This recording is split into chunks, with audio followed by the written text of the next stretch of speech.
a Saturday and Sunday in the NFL Super Wild Card weekend. We've still got one more game to go tomorrow night. The playoffs are almost set for the next round of the NFL. We have an officiating crew that will not be doing any more officiating in the NFL playoffs after a major goof up on Saturday. And it's at the end of Ben Roethlisberger's career. Into the world of college basketball, Baylor has made history for all of the wrong reasons. It was a bad weekend for Baylor, and it was the worst weekend for them in a long time. We also had some other huge upsets in college basketball that will really shake up the top 25. I will have a complete wrap-up of the weekend in the world of the NFL and college basketball, and we will start the show right after this.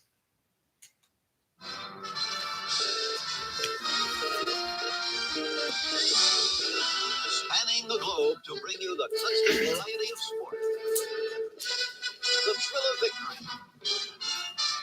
and the agony of defeat.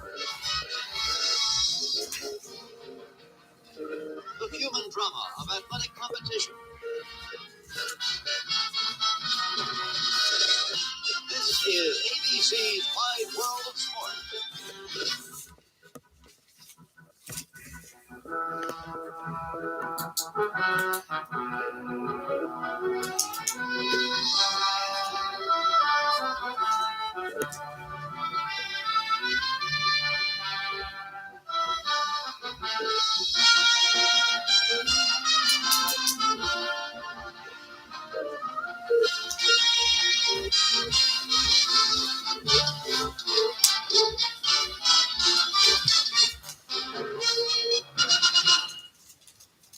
Well, hello there, everybody. This is now time for the Scott Manning YouTube Sports Weekend Wrap-Up Show. I want to thank all my loyal viewers for being with me here on this night. NFL Super Wild Card Weekend was something to remember. I know we got one more to go, but the AFC playoffs are now set. We just got one game left, and the winner of tomorrow night's game is going to Tampa Bay. I'm going to put that out now. But let's get started, and we have a lot to talk about. I'm going to start it out with the Saturday games, and I'm going to talk about the games on Sunday, and I'm going to tell you something. It was Super Wild Card weekend lived up to the hype. The Cincinnati Bengals beat the Las Vegas Raiders 26-19 amidst some controversy, and I'm going to address that a little later in the show. Joe Burrow, 24-34, 244 yards, 2 touchdowns. Jamar Chase, they needed a big day out of him. They got it. 9 catches, 116 yards. C.J. Uzomah, 6 catches, 64 yards, and a touchdown. Tyler Boyd, he had a big day. 4 catches, 26 yards, and a touchdown. I know it doesn't sound like much, but it was big. Sam Hubbard, 1 sack, 1 tackle for loss. B.J. Hill, he had a big sack and a big tackle for loss in the game. But what about the Las Vegas Raiders? Derek Carr, 29-54, 310 yards, a touchdown, and an interception. Zay Jones, 5 catches, 61 yards, and a touchdown. Max Crosby, I feel bad for him. 1 sack, 2 tackles for loss. And Quentin Jefferson, 1 sack, 2 tackles for loss. 1 sack, 1 tackle for loss in this game. The Raiders turned the ball over twice in this game. The Bengals won despite only having 18 first downs, 308 yards total offense for the game. Now, the Raiders were penalized 7 times for 46 yards. But at the end of the day, Jermaine Pratt was the one who got the interception in the red zone, which sealed the deal for the Cincinnati Bengals. The officiating in this game was just a nightmare, and I'm going to tell you something. I was not happy with it.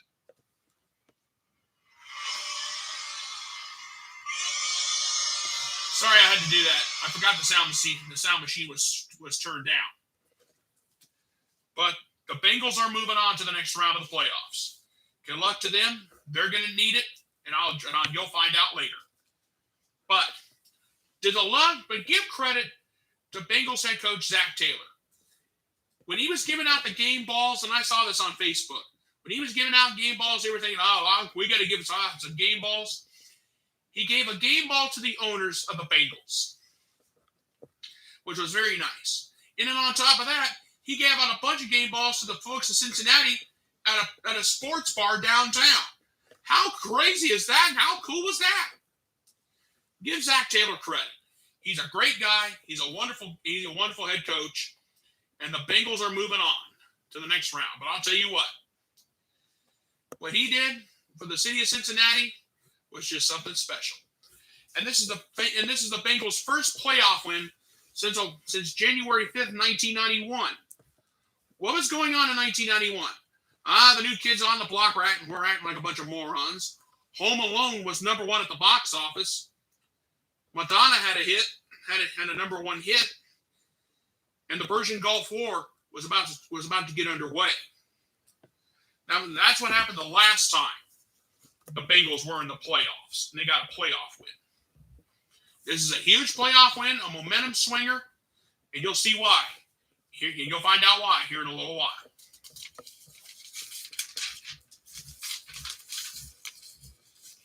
Now on to the next game. The Buffalo Bills just trounced the New England Patriots 47-17. Josh Allen, listen to these guys, and we're going to be giving out some love for the Buffalo Bills. Josh Allen, 21 of 25, near perfect. House of pleasure. 308 yards passing, 5 touchdowns. House of pleasure. Devin Singletary, 16 carries, 81 yards, 2 touchdowns. Let's give him some love. Dawson Knox, 5 catches, 89 yards, 2 touchdowns. Gabriel Davis, 2 catches, 41 yards, and a touchdown. Emmanuel Sanders, 2 catches, 36 yards, and he had 1 touchdown himself. But the defense stepped up in a big way. Boogie Basham, and that is his given name. 1 sack, 1 tackle for loss. Jerry Hughes, 1 sack, 1 tackle for loss. Stan Lodley, 1 sack, 1 tackle for loss. Let's give them some love on this day. As for the New England Patriots, it was a nightmare. Mac Jones, 24-38, 232 yards, 2 touchdowns, 2 interceptions. Kendrick Bourne, 7 catches, 77 yards, and 2 touchdowns. That was a bad game for him. Let's think about this for the Bills. They just had a field day. New England turned the ball over twice, and they just couldn't get anything going. New England only had 20 first downs, 305 total yards, and Buffalo outrushed them 174-89. That's just something to think about. You know what? I don't even think the Patriots didn't even show up on Saturday night. Well, on top of that, think about this. It was frigid. It was freezing over in New York State, up there around Buffalo. The Bills are moving on to the next round. The Patriots are going home, and Bill Belichick might want to hope and pray that Tom Brady decides to get stupid and come back to New England.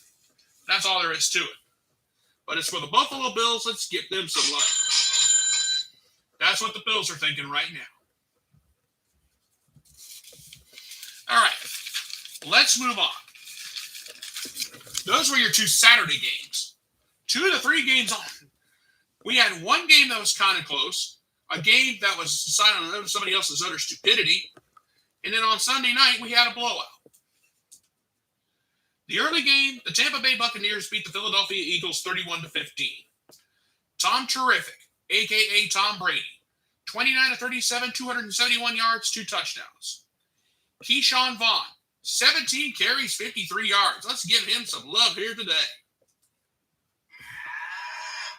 Gianni DeMond, 13 carries, 44 yards, and a touchdown himself. Mike Evans, 9 catches, 117 yards, and a touchdown. Give him some love. Rob Gronkowski, 5 catches, 31 yards, and a touchdown in this game. Antoine Winfield, 1 sack, 1 tackle for loss. Steve McClendon, and he had a sack in the game. Now, what happened to the Philadelphia Eagles? Well, let's see. Jalen Hurts, 23 of 43, 258 yards, 1 touchdown. He was picked off twice. Boston Scott, he only had 1 carry in the game for 34 yards, but it was a touchdown. Kenneth Gainwell, 5 catches, 49 yards, and a touchdown. Alex Singleton, 1 sack, 4 tackles for loss. I feel bad for the poor guy today. Ryan Kerrigan, 1.5 sacks, 2 tackles for loss. The Buccaneers just dominated at home today. I mean, Philadelphia turned the ball over 3 times in the contest, and that was just enough to shock anyone.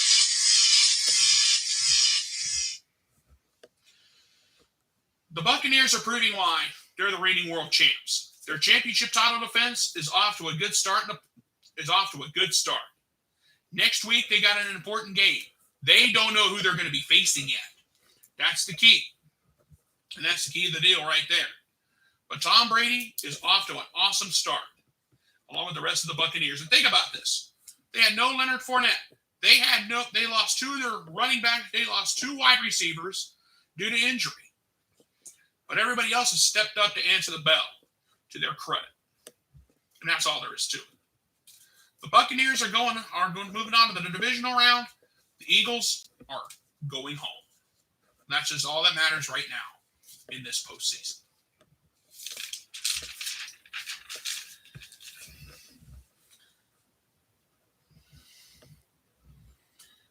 Now, I want to talk about San Francisco Dallas, the 49ers against the Cowboys. This rivalry in the playoffs, in the postseason, is always given us classic memories. Montana to Clark in the back of the end zone. The 49ers beating the Cowboys 38-28. After 3 interceptions, they ran it back. They were down 21-0 at one point. The Dallas Cowboys dug themselves into a deep hole early in the going. And that's all there was to it. I mean, early in the going, the Cowboys couldn't do anything. The 49ers were just having a field day. Now, despite the fact that Jimmy Garoppolo didn't have a touchdown pass, the 49ers still won this game. And speaking of Garoppolo, 16 to 25 for 172 yards, 1 interception. Elijah Mitchell, 27 carries, 96 yards, and a touchdown. Deebo Samuel, 10 carries, 72 yards, and a touchdown of his own. And this is when the defense really stepped up. Eric Armstead, 1 sack, 1 tackle for loss. Charles Omenihu, 1.5 sacks in the game. DJ Jones of San Francisco had a sack and a tackle for loss in a big, big way. As for the Dallas Cowboys, Dak Prescott, write that name down. I got something I want to say about him here in a minute. He was 23 of 42, 254 yards, a touchdown, and an interception. He also had 4 carries for 27 yards and a touchdown. Amari Cooper, 6 catches for 64 yards, and he did have a touchdown in the game. I watched this game from start to finish. When the 49ers got out to a big lead early, I'm thinking, there's no way the Cowboys can come back. They almost came back and won. But in the final sequence, in the final moments, Dak Prescott made the dumbest move a lot of people will never forgive him for.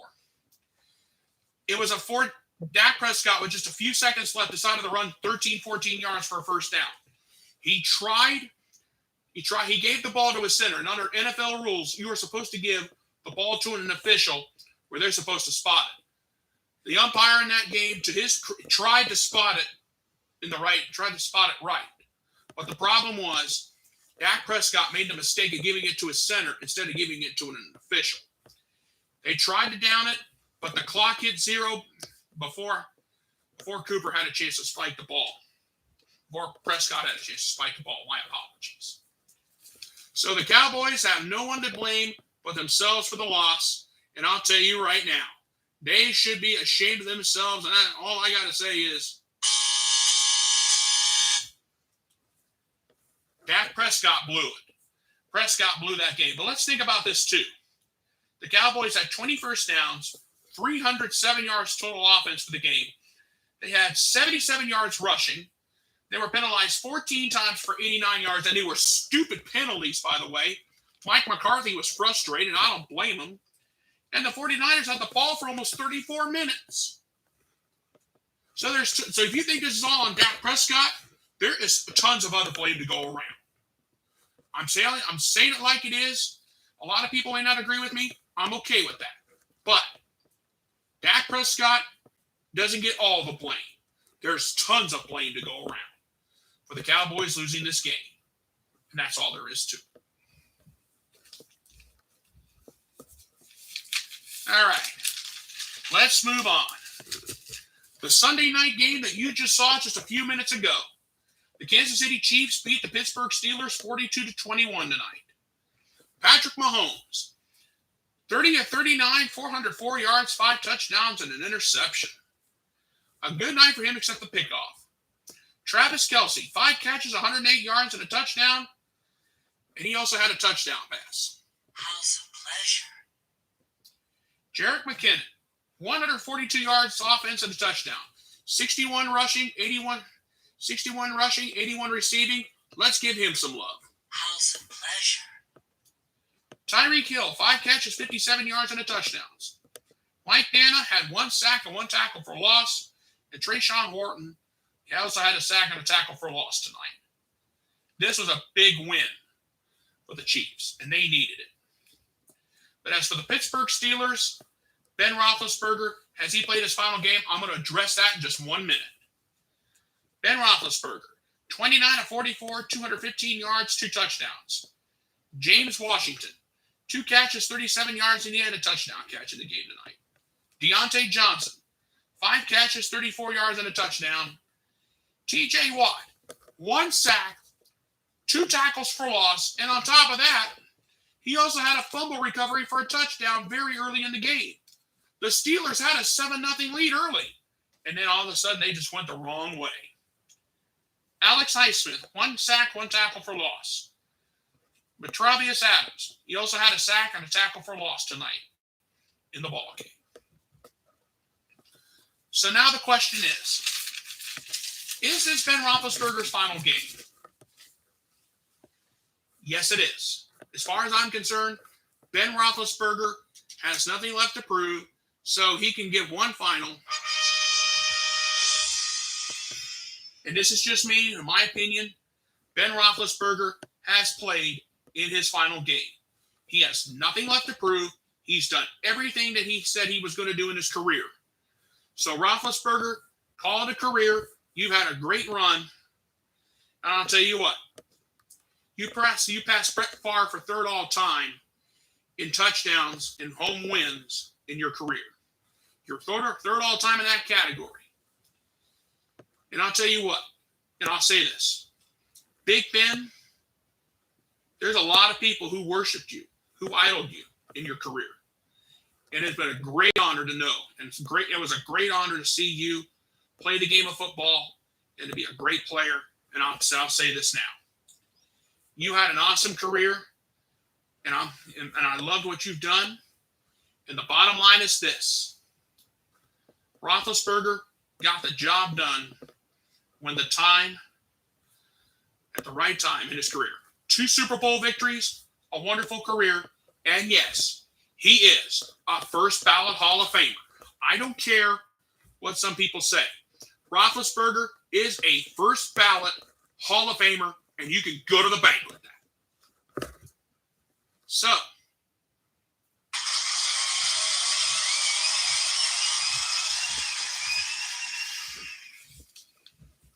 So now, the Steelers are done. The Kansas City Chiefs are moving on. And I've also got an official word from the NFL about the times and games which will be played. So pay attention. The Sunday games are the Buffalo Bills and the Kansas City Chiefs. That's a 6:30 Sunday night game on CBS. But before that, the Tampa Bay Buccaneers, they will face the winner of the Arizona-LA Rams matchup tomorrow night on ABC ESPN. Next Sunday at 3 o'clock Eastern Time on NBC, the Buccaneers will face either the Rams or the Cardinals in the division round matchup.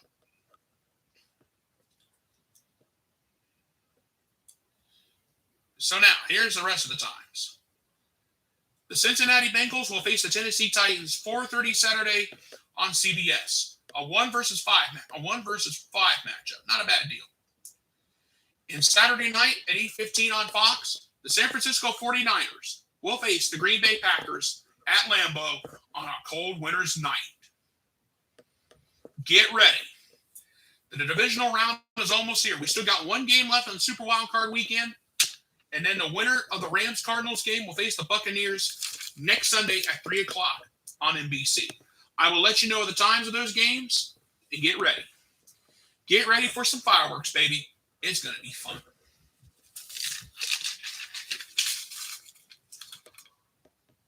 Now, before we move on, I want to talk about the NFL officiating. There's some NFL officiating that needs to be addressed.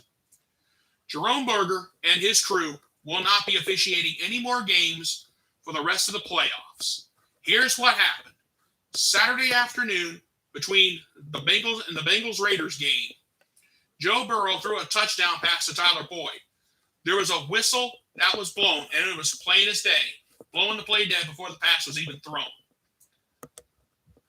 The officials had ruled the whistle came as Boyd caught the pass, and it was clearly not. A whistle had blown, and there was more controversy. The NFL put out a statement earlier today saying that Jerome Berger and his officiating crew will not be officiating any more games in the playoffs, and that's a good thing. And I'm going to tell you right now, one NFL executive came out and said, "What in the world were these officials thinking about? What were they looking at? I don't care if the whistle was inadvertent or not. The Bengals got a free play out of it and got a touchdown out of it. That's exactly what happened.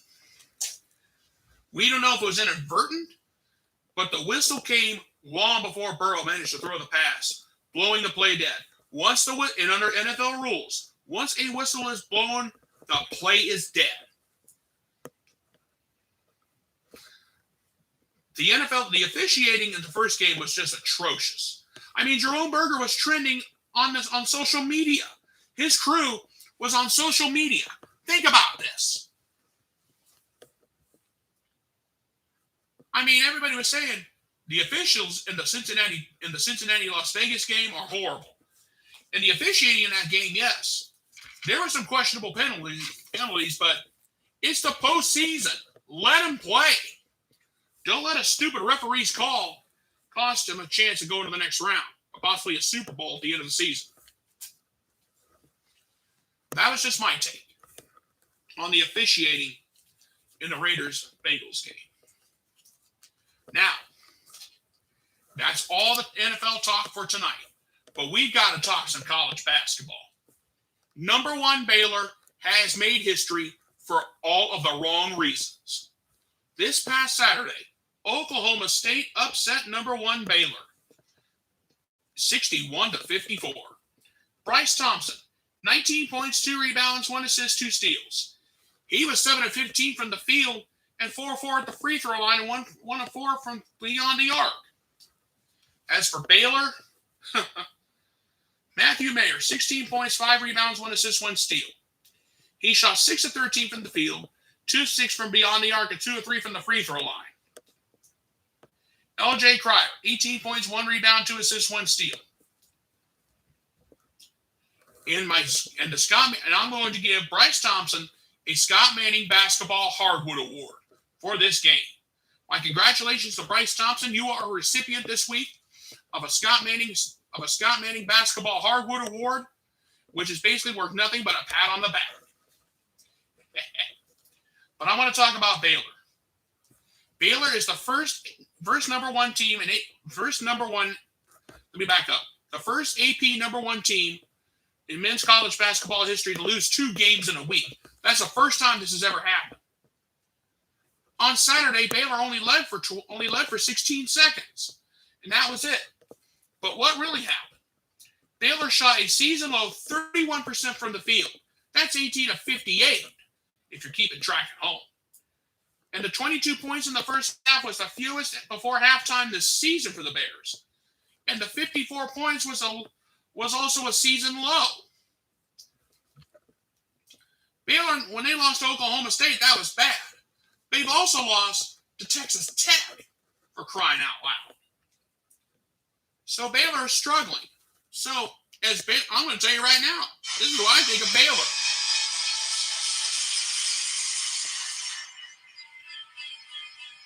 That is what's happened to Baylor in the last 2 games. So what is going on? The shooting was atrocious by Baylor. Shooting 31% a season low? No wonder Baylor has struggled this season. And that's all there is to it. I have never seen a Baylor team look this bad. And that's a fact of the matter. Is there enough disgust to go around? Oh, yeah. And you just found out why. Baylor's going to be lucky to be in the top 10 after this.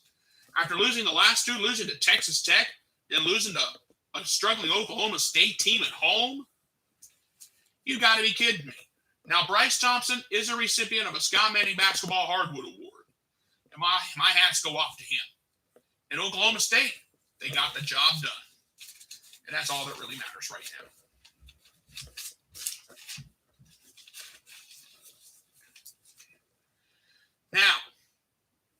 Now from the Big 12, we're heading to the Big East. Marquette upset number 20 Seton Hall 73-72 on Saturday. A big win for the Marquette Golden Eagles. Darryl Morsell, 26 points, 5 rebounds, 3 assists, 1 block. He was 8 of 12 from the field, 4 or 5 from beyond the arc, and 6 of 6 at the free throw line. But I want to give some love to Justin Lewis. 18 points, 5 rebounds, 3 assists, 3 steals. He was 7 of 17 from the field. He shot 2 of 5 from beyond the arc and 2 of 3 at the free throw line. But what about Seton Hall? Bryce Aiken, 28 points, 4 rebounds, 1 assist, 2 steals. Wow. 9 of 15 from the field, 5 of 8 from beyond the arc, 5 of 7 from the free throw line. Alexis Yente, 15 points, 16 rebounds, a double-double for him. I feel bad. And 1 steal. He was 6-11 from the field, 1 of 4 from beyond the arc, and 2 of 2 at the free throw line. And Jared Roden, the big guy. 12 points, 3 rebounds, 1 assist, 1 block. He only shot 6 of 14 from the field. Now, Greg Elliott hit the game-winning free throw with 1.8 seconds left. And by the way, he had 8 points and 3 rebounds in that ball game. Just before you forget. But what happened on Saturday? Let's think about this. Marquette shot 50% from three-point range. They were 9 of 14 in the first half. But what happened with Seton Hall? Here's something to think about. Seton Hall turned the ball, had 20 turnovers. They were 6 of 23 from three-point land, and that's only 28.6%. That's exactly what happened to Seton Hall. And Seton Hall right now looked bad.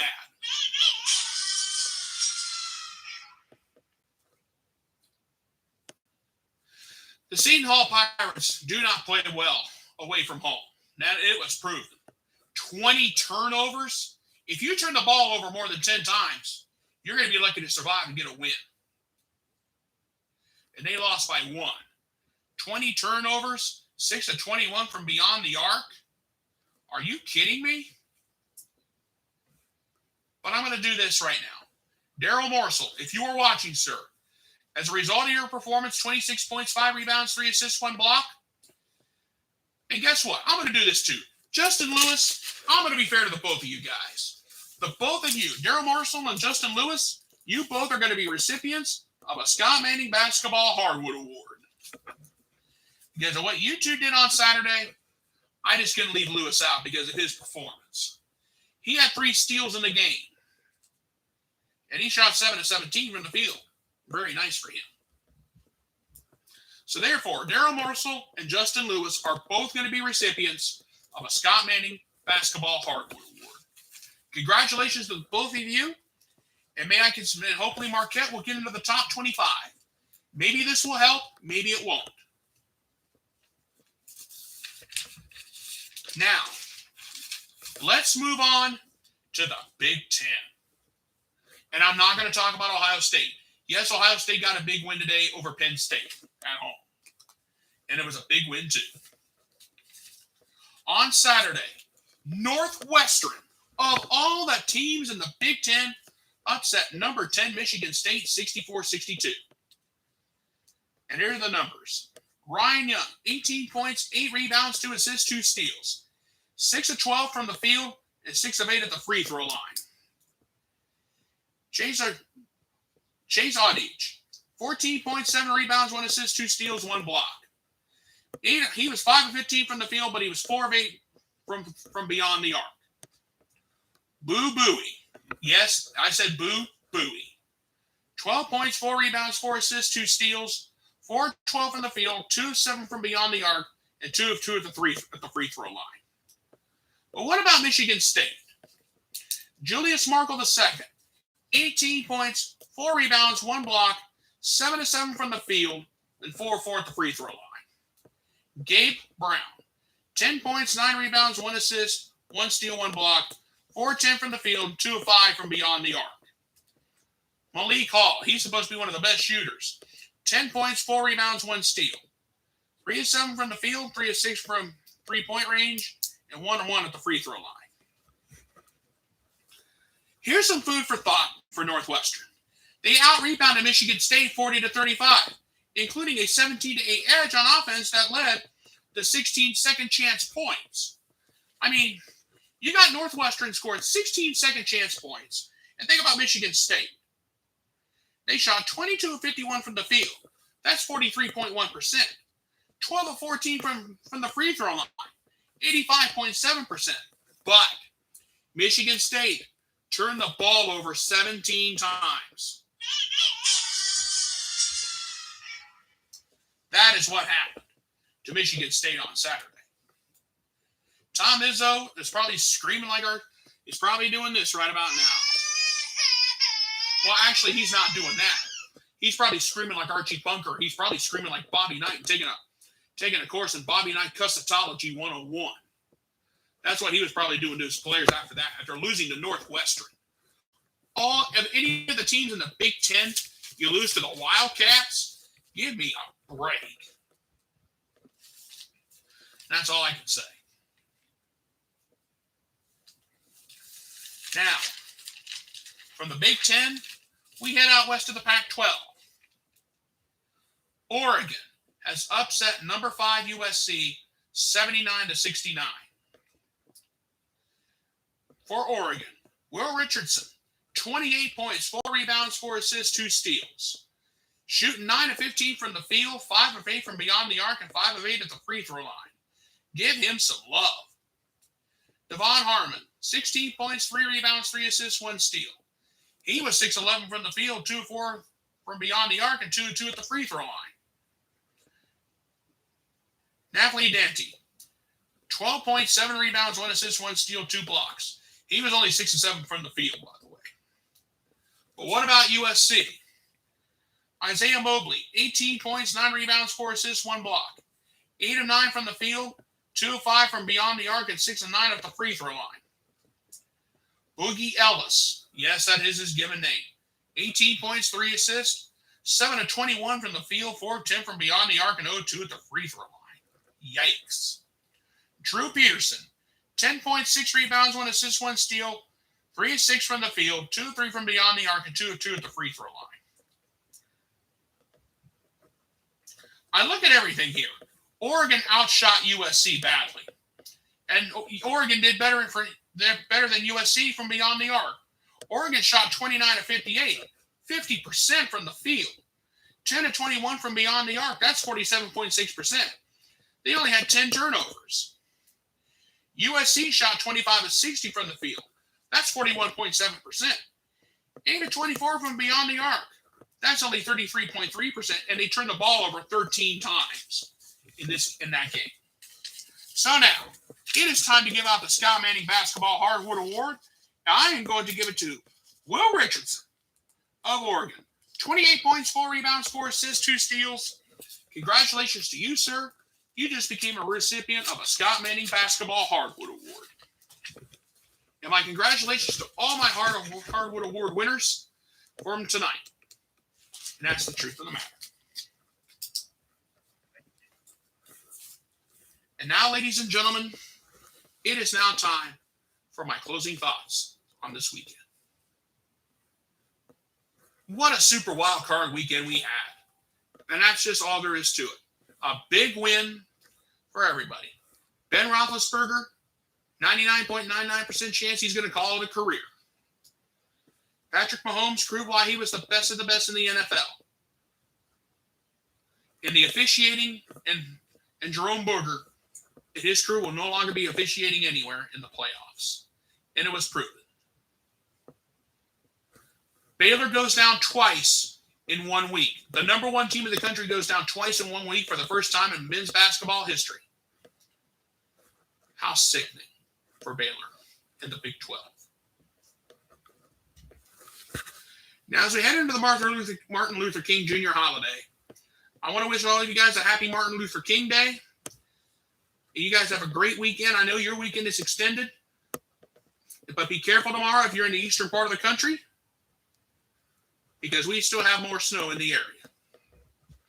I want to thank all of you guys for tuning in here tonight. You guys have a great night. Thank you so much for being with me, and God bless. Goodbye, everybody, and I thank you.